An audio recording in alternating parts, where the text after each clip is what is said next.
Hello guys and welcome back to another FPL video. My name is FPL Meerkat and today I've got a video on the defenders for you. Looking at the premium defenders, the mid-price defenders and cheap defenders for your teams. This is the second part of a four-part series that I'm doing for you guys about focusing on every position in the game and highlighting my favourite picks in each of the price positions, going in depth for some stats and highlighting to you who are some outside bets, but who I think is the number one pick in each position.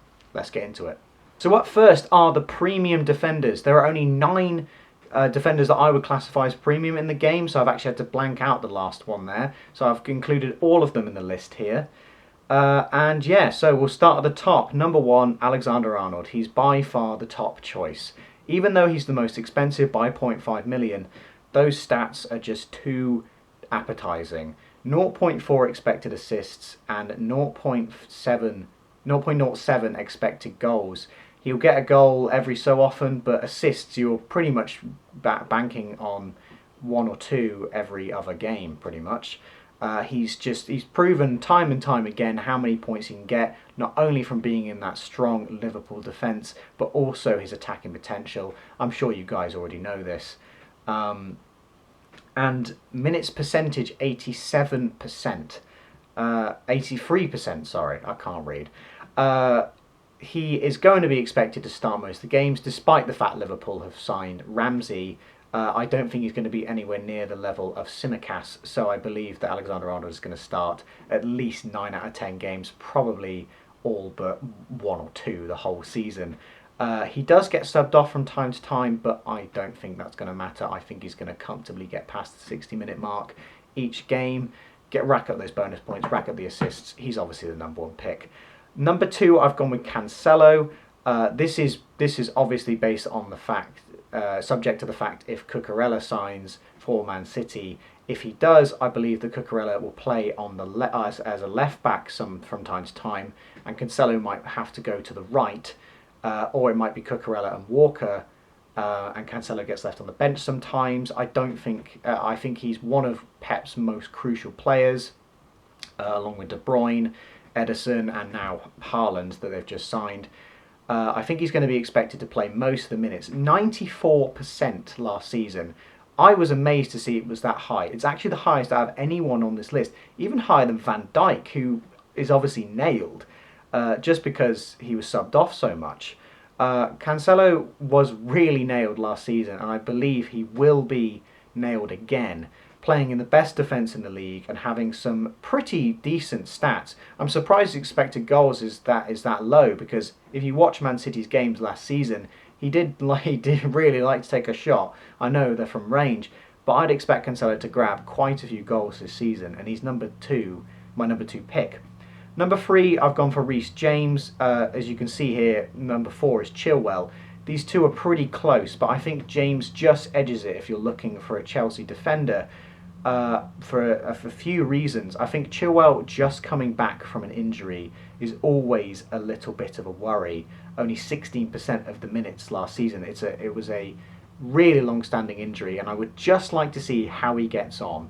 And as I'm recording this video, Alonso is still at the club, so even though Chilwell's going to be for first choice, I think Alonso has the potential to take away some minutes from Chilwell, whereas James, when he's fully nailed, he is undroppable. He was only dropped for numerous times last season because of that reoccurring injury. So they've both had their injury problems, but I think if they're both fully fit, James is the best pick with that 0.34 expected assists, nearly as good as Trent, and even a higher expected goals than Trent.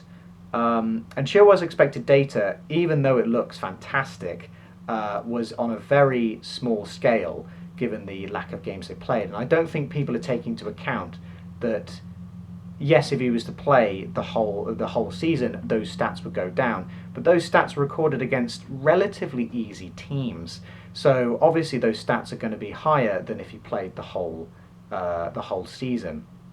So yeah, I think James slightly edges Chilwell for the better pick, but I think they are both great picks. Not too sure if I'd be doubling up on them. I think if I doubled up, it would have to be James and Mendy, but I feel like they're both great picks anyway. Number 5 at Robertson, we obviously know how good Robertson is, but looking at the stats, he is just a worse Trent, essentially. Obviously, there were times at the end of last season, especially, where he did outscore Trent, and I think in my own team, I did actually own Robertson. That was purely for a differential pick to try and gain on people, just hoping that Robertson gets more assists than Trent. That did end up working out, but I think Trent is the better pick, logically. And only 74% minutes for Robertson, which clearly shows how Tsimikas can really take away those minutes. You know, he's only playing 3/4 of the minutes, because Tsimikas is such a reliable person to sub on from time to time. Yes, playing 80 minutes against 90 doesn't really make that much difference, but Liverpool do love a late goal, and you want Robertson to be on the pitch to hopefully be involved in that. Number 6 is Laporte. Again, him and Diaz, very closely comparable, but I think Laporte is the better pick here. People like to think that Diaz is the more nailed option, but going by minutes percentage, 83% for Laporte, and it's only 70 for Diaz. I know that's because of injury, but I do think that Pep really does like Laporte as that left centre back. Obviously, they play in the best defence in the league, so you can be sure of clean sheet points. And he does offer a bit more attacking potential, not just from the stats, but definitely from the eye test. You can see that Laporte, I think, gets into better positions than Diaz to score headers. I think one of Diaz's goals was actually a deflection from a saved Laporte header. So I think Laporte does get a lot more chances than Diaz, and Diaz got quite a few deflected goals. So that's why his expected goals are expected goals per 90 is actually not too bad. I think Laporte offers more attacking potential, but I don't think they're some of the better ones on the list. Number 8 we have Van Dyke, purely because he's 6.5 million, which is quite an awkward price point. He's the only 6.5 million defender in the game, and there are better options at Liverpool. And 89% minutes percentage is quite funny. I would have assumed he would have been high 90s. He seemed to play all the time, but no, I'm not quite sure why that is, whether that he didn't start some games or whether he was just subbed off early. But yeah, he there's just better picks at his price point. Not his price point. He's the only one at his price point. There are better picks for cheaper, and there are better picks at his own team. And number 9 we have Matip, who again 6 million is just too expensive for a player who's not entirely nailed. I believe that Liverpool did like to use a system last year where Matip played the Premier League games and Konate played the Champions League games. I expect something similar is going to happen, but I think Konate is going to slowly work up his way into the first team, and I think obviously it will be Matip that suffers from minutes, and I think paying 6 million for that, it just isn't going to be worth it. I do love to watch his dazzling dribbles up the pitch, but he doesn't really have the expected goals that, you know, the likes of Chilwell and James at the same price point, at a slightly worse defence, but a lot more potential for points, I think, over the season. Although Matip was the most valuable player of last season, that's because he was underpriced. That wasn't anything to do. If he was priced at 6 million, he wouldn't have been the most valuable player. So I think paying 6 million, his value is obviously going to be way lower this year. So don't be skewed by the fact he was so good last year because he was so cheap.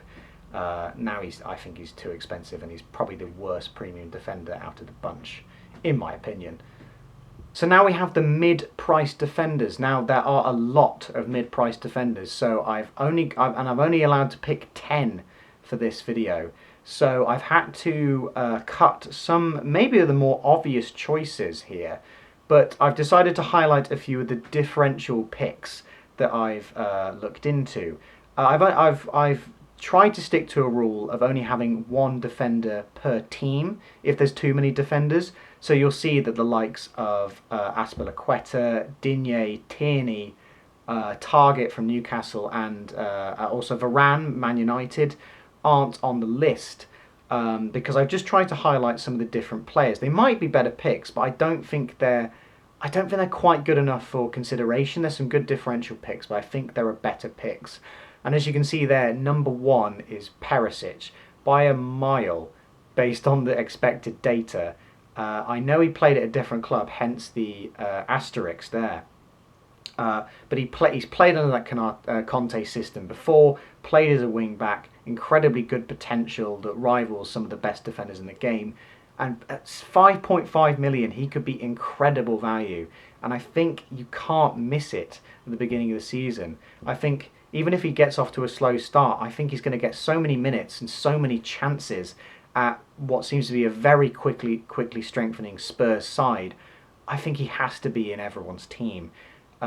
Obviously, going without him, it can be very costly given his explosive potential by the looks of it. I think it was something like 8 goals and 7 assists last season at Inter Milan. So it might be a case of a wait and see, but you'll have to jump onto him quick and definitely pick a player that's near his price point to jump onto him if you're going to go without him. Number 2 on the list, we've gone with Matty Cash of Aston Villa. I was surprised to see that the expected data from Matty Cash wasn't actually that good. 0.07 expected goals per 90 and 0.08 expected assists, which isn't great. But what I mainly like about Matty Cash is that 99% minutes percentage. Not only does he start every game, he nearly sees the whole game out, only missing 1% of games. Aston Villa have some of the best starting fixtures as well. And they play the likes of Bournemouth on the first game. I think Cash is just a great way to get a good start, getting those clean sheets. I don't think he's going to be getting any goals and assists anytime soon. I might be pleasantly surprised, but I think just getting that 6 points of the clean sheet at the very start of the season could get you off to a great start for only 5 million. And obviously Digne could be a great pick too, but I've decided to only include one Villa defender on the list. At third we have Gabriel, who I do believe is a better choice than Tierney. Gabriel with a 0.1 expected goals per 90. Honestly, he feels like such a threat from corners. I think most of his goals come from corners. So watching an Aston Villa game, you are praying that a corner comes up if Gabriel's in your team. One of the best defences in the league, the best starting fixtures, I believe, and 90% minutes percentage. Even if Arsenal sign a new centre-back, I think Gabriel's going to be nailed on for minutes. I think he's far more nailed than White. I think that's why White has been priced at 4.5 million this year. I think Gabriel is a great shout for, again, that easy points with clean sheets, the potential for goals from corners. I think he's a good choice. I don't think he's the best choice, but I think he's a very, very solid pick. But I do believe there is someone at his team who is a better choice, who we'll get onto in a minute. At fourth, we have Tiago Silva. Again, quite a solid choice given how good the Chelsea defence appear to be. Obviously, they've just signed Koulibaly. I think Thiago Silva, 77% minutes percentage. He is quite prone to rotation, I believe. This is where I feel like the top 3 are quite definitive here. Thiago Silva, he's probably going to miss like 1 every 4 games or something. He can't, he's aging, and as incredible of a defender he is, he just can't keep up with the minutes. So I feel like if you're going to go for a Chelsea defender, you're going to go for the one with more attacking threat, or just even go for Mendy, who's going to be more nailed and is cheaper. So yeah, I think he's a good pick on his own, but I think overall there are better choices at Chelsea.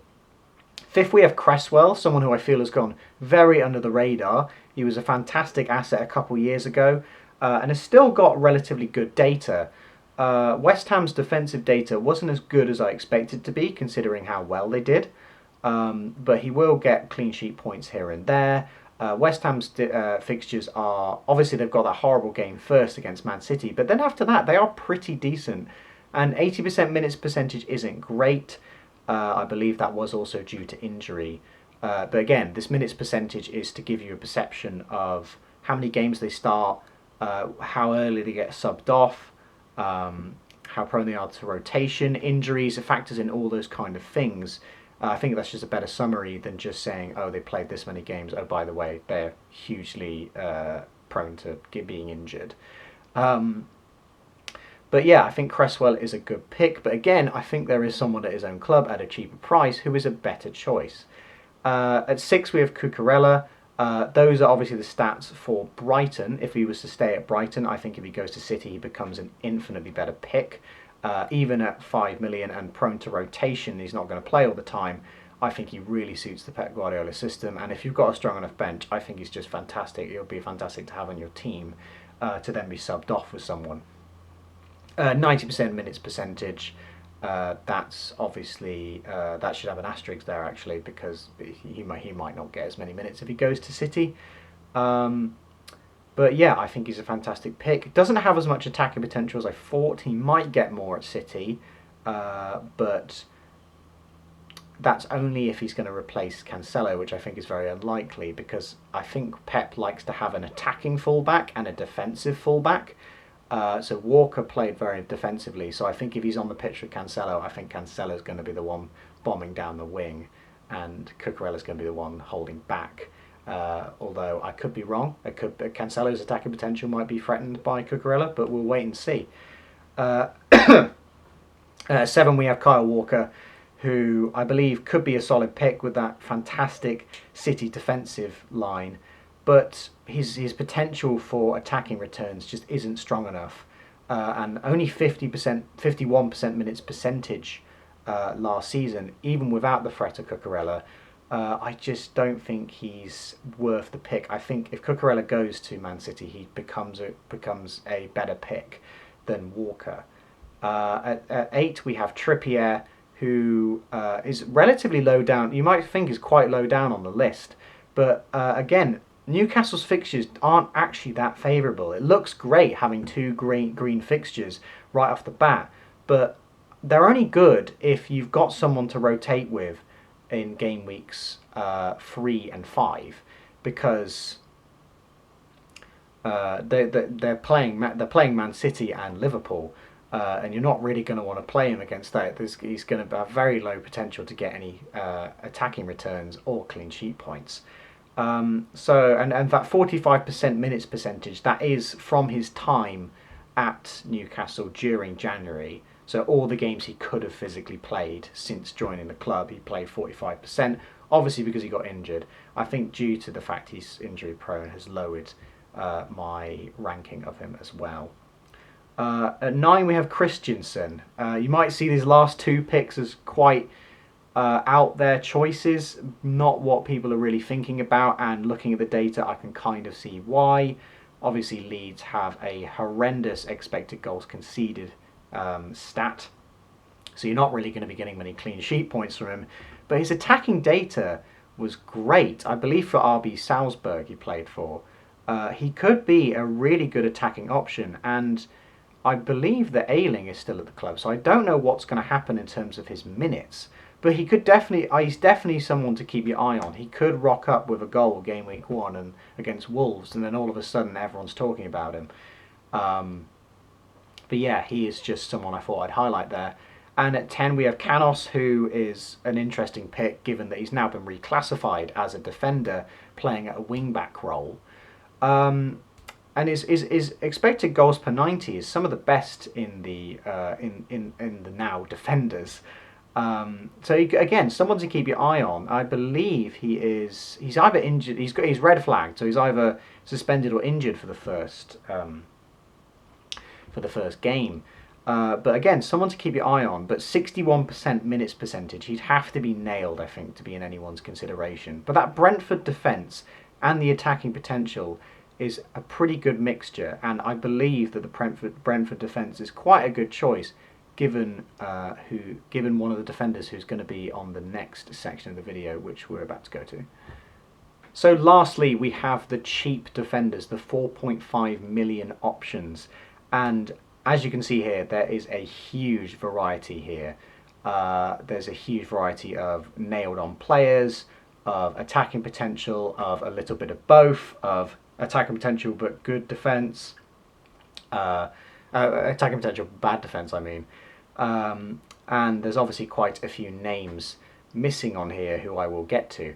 But number 1 on the list is Tomiyasu. I know he's the one that everyone is talking about, but from the data, I think he is the best choice. He looks to be nailed at that right back position. 49% minutes percentage was due to an injury, but I don't think he's very injury prone, to be honest. He's quite an exciting pick at a very strong Arsenal defence and some of the best starting fixtures, I think, is what clinches it as a good starting pick. Is just how good Arsenal's fixtures are. He could really get some clean sheet points. He's even challenging to be in your starting team. Not just as he's a great first bench option, but he could even push his way into the team, especially if someone has a bad fixture a week. That Tomiyasu is a good fixture. So yeah, bit boring, but I think he is the number one pick. But number two, I've gone with Janssen from Brentford. Looking at the stats, I just got a good feeling about this guy. Honestly, 0.12 expected goals per 90. That's better than Gabriel in terms of he's just a threat from corners, really. Brentford defence, again, not too much worse than Arsenal's, and some fairly good fixtures, and he's 100% nailed. I think Janssen's quite an interesting pick. He's not too exciting of a pick, but he's certainly going to be a differential. He's not going to be very well owned at all. So if you're betting on Brentford on doing well, I think Janssen could be a great pick, and he could rock up with a few headed goals here and there over the season. So he could be a very fun pick, in my opinion. Number three, we have Sioux at West Ham. I think, again, just really going under the radar. I think West Ham players are really being slept on this year. I think he's a great pick. I believe he's first choice for right back. That 65% minutes percentage would tell you so, but I feel like there is a risk of him missing out on some minutes. Some relatively good fixtures for West Ham. I know they have that horrible starting fixture against Man City, but they're actually pretty good from that point onwards. And we know Sioux to rack up the assists. I think he got something like eight assists a couple seasons ago. He can be a real threat, so definitely someone to keep your eye on. And if you have one of these 4.5 million defenders, you can easily switch to him. But yeah, I think he's a great choice. Fourth, we have Johnny. Interestingly, when I was making this video, I initially put Ait-Nouri because I thought he was the more nailed-on option at Wolves in terms of a wing back. But I believe I was watching someone's video. I think it was Raptor's video. I believe he said that. No, it wasn't. It was FPL TV. They said that FPL Tips. Sorry, FPL Tips. I believe he said that Johnny started 12 of the last 13 or 13 of the last 14, really showing that he's pretty nailed in that Wolves defence. Obviously, just that horrible injury keeping him out, but it's obviously a lot more promising that he played the last games of the season than playing the first, because it gives the strong assumption that he's going to be starting for Wolves. And some pretty great attacking potential as well. 0.08 per 90 goals per 90 and 0.10 expected assists per 90. He just looks like a fairly good option if Wolves are going to do better this season. Tarkowski at number 5. Obviously, he's joined Everton, who are actually quite a similar defence to Burnley. I feel like Burnley did have a solid defence, but quite a weak attack. And obviously that solid defence was due to Tarkowski. So I think him joining Everton is definitely going to strengthen their defence. Obviously his minutes percentage, he's pretty much going to be nailed, I think. I don't think he's going to be any minutes are going to be taken away from him. Don't think there's many good defenders at Everton. And he does love to score a header from a corner. I know there was that whole discussion last season about whether to go with Tarkowski or me for the double game week. So yeah, he could be a great choice for someone, again, a little different if you think that Everton are going to do well, because their opening fixtures are actually really good. They're some of the best in the league, only beaten by Arsenal based on adding up the difficulty of their fixtures. At number 6, we have Anderson of Crystal Palace, who I was really keen on getting in a Crystal Palace defender, given how great they were. I think they were the 4th best defence last season, only beaten by Liverpool, Man City and Chelsea. But it's just unfortunate Crystal Palace's opening fixtures are horrendous. They're some of the worst. But Anderson would definitely be the one I'd keep my eye on. I think he's nailed and does have that assist threat through those lovely searching balls through the defence, from the defence through the defending line. So yeah, I think he could be a great choice, just not at the start of the season. At number 7 we have Dunk, someone who's really being slept on, but I don't think is. I think there's quite a few better options than him, and I think if you're going to go for the Brighton defence, you'll go for Sanchez in goal. But great defensive statistics from Brighton, and obviously Dunk likes scoring headers from corners. I'm definitely one for scoring headed goals from corners by the looks of it. And some relatively good fixtures for Brighton, so I think Dunk is a fairly good pick. Botman, number 8 for Newcastle, obviously a recent signing. This is purely based on, again, the opening fixtures not being too great for Newcastle. So he could be a good rotation player for sure. And at 4.5 million, that's certainly a viable option. Obviously, the 66% minutes percentage is probably going to be higher at Newcastle, given the fee he's been signed for. And some good attacking potential too. It's just that expected goals conceded for Newcastle isn't as strong as we think it is.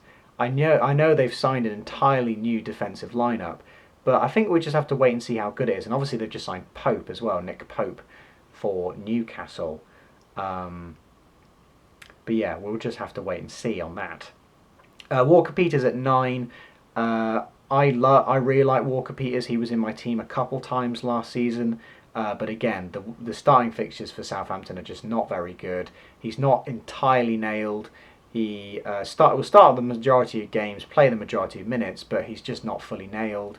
His assist threat is great, and he's certainly quite an exciting pick, but the Southampton defence is just too bad for me to go anywhere near him. I think he'll be in my considerations, but at 4.5 million he might be quite an interesting pick, but not for the time being. And I've put Justin at 10th purely because it's just so uncertain about the Leicester defence. I really do like Justin as a pick if he's nailed, but at the time of speaking he's just not at all. The Leicester defence has been quite bad, and obviously 29% minutes percentage based on injury, but I believe he got re-injured a few times, so he's just a bit prone. But if he becomes nailed, I think he's the best choice in the Leicester defence other than Schmeichel, given his attacking potential. But that Justin position could be Castagna, it could be Ricardo, it could be whichever defender becomes nailed, but that is absolutely, in my opinion, a wait and see, just because it's anyone's telling who's going to be playing in the defence of Leicester. I think they were literally rotating their entire backline every single week for the last 5 game weeks, when they were all fit as well. So it could be anyone playing in the back line. Obviously missing the likes of White, Mings, Ricardo, like I said, Malacia, who's an interesting choice for Man United. If he becomes nailed, I don't think he's too nailed at the moment. And obviously Nuri from Wolves, if he gets minutes, could be a good shout too, but not quite enough to crack the top 10 in my opinion. So there you go guys, there is my thoughts on the defenders for the new 2022-23 season. I'd love to hear your guys' thoughts on which defenders you think are going to be bargains this season, who you think the highest scoring defender is going to be. Is it going to be the likes of Trent Alexander-Arnold or Cancelo once again? Or is there going to be some kind of new wing back on the scene? Or is someone just going to get really lucky and score a lot of headed goals and corners?